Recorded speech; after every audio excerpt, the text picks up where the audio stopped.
కష్టపడ్డది ఒకళ్ళు, దాన్ని షేర్ చేసుకుంది ఇంకొకళ్ళు. దేని గురించి మాట్లాడదనుకుంటున్నారా? ఏం లేదండి, సింపుల్.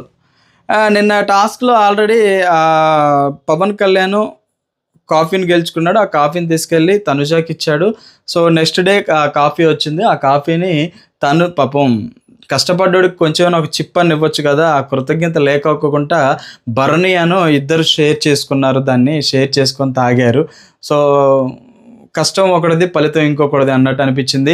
దాని తర్వాతకి భరణి గారు సేఫ్ గేమ్ ఆడుతున్న విషయం మనందరికీ తెలిసిందే. అందులో నిన్న జరిగిన బెడ్ మీద తోపులాట గేమ్‌లో కిందకి శ్రీజ నెట్టేసిన తర్వాత శ్రీజ మొక్కోటం లేకోకుండా అన్నది, రేలంగి మామయ్యలాగా ఆడుతున్నావు అని చెప్పేసి అని అన్నది. పాపం ఇన్ని మాటలు సేకరిస్తున్నాడు భరణి. అక్కడ తను మాట్లాడడం కరెక్టా కాదా, అసలు ఏం జరిగింది, ఆ ఎపిసోడ్ డీటెయిల్స్ అన్నీ కూడా డిస్క్రిప్షన్లో లింక్ ఇచ్చానండి. మీరు అక్కడికి వెళ్ళి లింక్ ఓపెన్ చేసి చూడండి, మీకు ఇంకా క్లారిటీగా ఉంటుంది.